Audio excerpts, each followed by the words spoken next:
game! 랜덤 게임! 게임 스타트! 아파트 아파트 아파트 아파트 아파트 아파트 아파트 아파트 아파트 아파트 아파트 아파트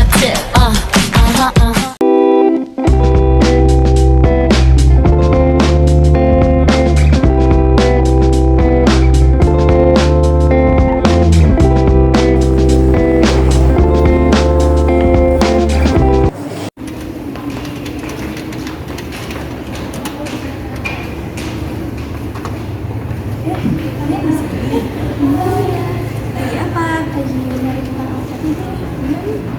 Oh, tentang Alsha TV. Aku tahu nih, aku punya temen yang bisa jelasin tentang Alsha TV.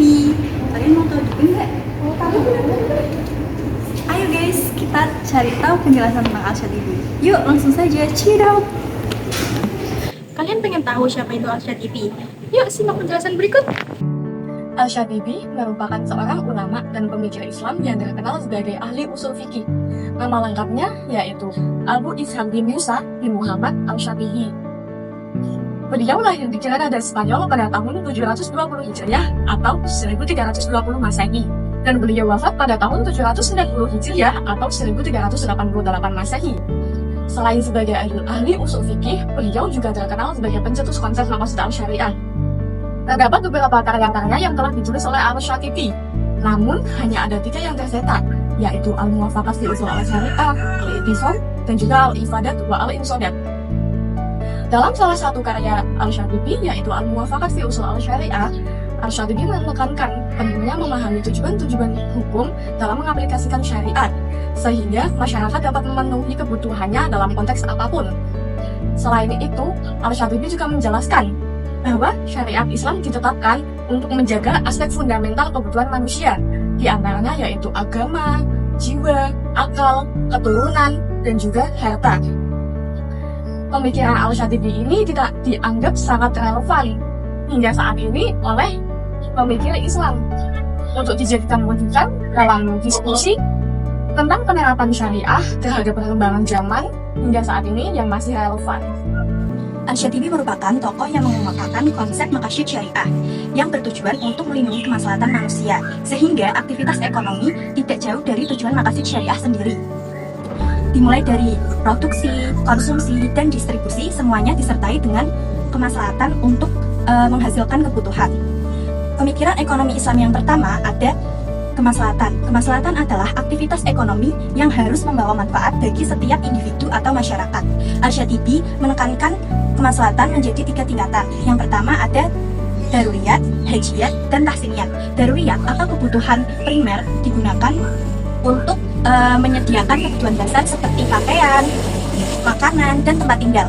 Yang kedua ada hajiyat atau kebutuhan sekunder yang bertujuan untuk pemenuhan memudahkan kebutuhan hidup tanpa berlebihan. Dan yang ketiga ada tahsiniyat atau kebutuhan tersier yang digunakan untuk pemenuhan aspek estetika dan kenyamanan. Kemudian pemikiran ekonomi yang kedua ada keadilan distribusi. Beliau menekankan keadilan distribusi karena agar mencegah kesenjangan sosial yang tajam. Contohnya seperti melakukan zakat untuk keseimbangan ekonomi. Yang ketiga ada larangan eksploitasi seperti tidak adanya riba, tidak adanya ihtikar, tidak adanya monopoli, dan larangan eksploitasi lainnya yang merugikan manusia. Al-Shatibi menekankan bahwa ekonomi harus bebas dari unsur-unsur gharar dan dharar. Kemudian yang keempat ada ekonomi sebagai sarana ibadah. Al-Shatibi menekankan ekonomi sebagai bagian dari ibadah karena harus sesuai dengan syariat. Contohnya dengan mencari rezeki yang halal. Yang terakhir ada efisiensi pengelolaan harta.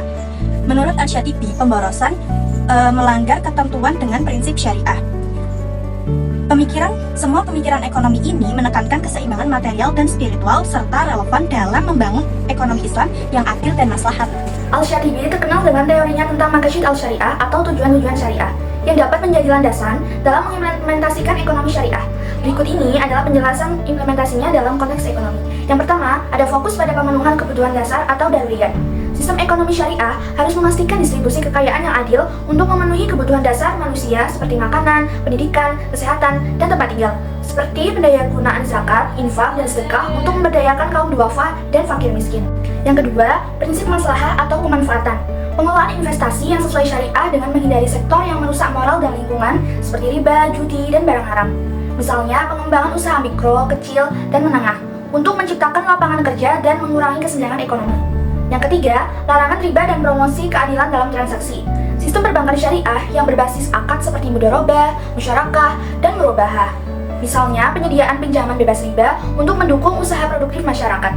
Yang keempat, keberlanjutan atau istiqrar ekonomi. Kebijakan fiskal yang tidak merugikan generasi mendatang, seperti pembatasan hutang negara yang tidak produktif. Misalnya, pembangunan ekonomi hijau berbasis syariah yang ramah lingkungan. Yang kelima, pemberdayaan sosial dan keseimbangan distribusi kekayaan. Wakaf produksi sebagai instrumen sosial untuk menciptakan manfaat berkelanjutan.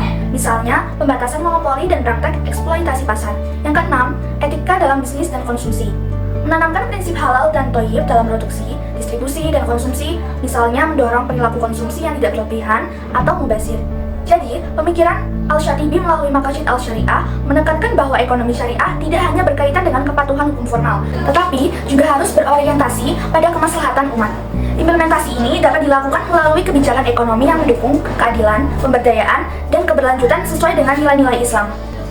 Pemikiran ekonomi Islam dari Al-Syatibi ini memiliki relevansi pada zaman sekarang, yaitu diantaranya yang pertama ada keadilan sosial. Dalam hal ini, pemikiran ekonomi Al-Syatibi memiliki relevansi pada isu-isu seperti kesenjangan pendapatan dan juga kemiskinan. Hal ini, prinsip-prinsip ekonomi Islam dapat digunakan untuk membantu membangun ekonomi yang lebih adil dan juga merata. Kemudian yang kedua ada etika dalam berbisnis. Al-Syatibi menekankan pentingnya etika dalam berbisnis, seperti misalnya kejujuran, transparansi, dan juga tanggung jawab sosial dari perusahaan. Hal ini dapat membangun kepercayaan antara konsumen dan juga pemangku kepentingan. Yang ketiga ada pembangunan keberlanjutan. Dalam hal ini, Al-Syatibi menekankan pentingnya keberlanjutan dalam pembangunan yang berlandaskan pada aspek lingkungan dan juga sosial. Yang keempat ada sistem keuangan syariah. Dalam hal ini, ekonomi dari Abu Ishaq Al-Syatibi ini menekankan pada dilarangnya riba dan juga sistem eksploitasi lainnya. Hal ini juga sejalan pada perbankan syariah yang saat ini mulai banyak digunakan. Yang kelima ada respon terhadap krisis ekonomi.